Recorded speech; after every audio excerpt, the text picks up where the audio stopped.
Variety സാധനം കാണിച്ചു തരാം. ഇത് കണ്ടോ, ഇതാണ് കരിയിഞ്ചി. കരിയിഞ്ചി ഭയങ്കര ഔഷധ ഗുണമുള്ളതാ. കരിയിഞ്ചി ഇതിനകം കറുത്തിരിക്കുന്നതാണ് കരിയിഞ്ചി എന്ന് പറയുന്നത്.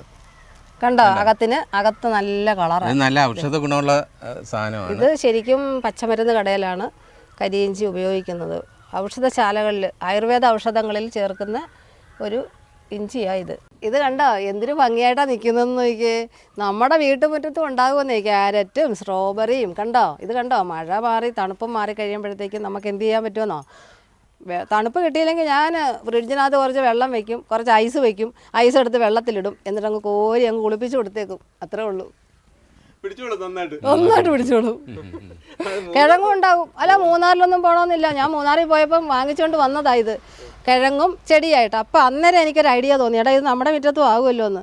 അപ്പം ഞാനിങ്ങനെ ഒരു 2 ഇഞ്ചിൻ്റെ പൈപ്പ് കമ്പി നെറ്റ് മേടിച്ച് അകത്ത് കവർ ചെയ്തു. എന്നിട്ട് ഇത് മൊത്തം കരിയിലപ്പൊടിയാണ്, അല്ലാതെ ഇതിനകത്തൊന്നും ചെന്നിട്ടില്ല. ഇത് മൊത്തം കരിയിലപ്പൊടിയും ചാണകമാണ്. കണ്ടോ, അതേ ആടുന്ന കണ്ടോ, അല്ല മണ്ണൊന്നും നിറച്ചിട്ടില്ല. അന്നേരം ഇത് മൊത്തം കുടഞ്ഞങ്ങോട്ട് എടുത്തു കഴിയുമ്പോഴത്തേക്കും ക്യാരറ്റ് നമുക്ക് പെറുക്കിയെടുക്കാം. രണ്ടാമത് വീണ്ടും റീപോർട്ട് ചെയ്തു, അടുത്തത് നട്ടു. അങ്ങനെയാണ് ചെയ്യുന്നത്. ഇത് മില്ലറ്റ്. ഇത് ഞങ്ങൾ 2 പേരും ഡയബറ്റിക് അല്ലേ, അപ്പം ഞങ്ങൾ ഇതാ ഒരു നേരം ഉപയോഗിക്കുന്നത്.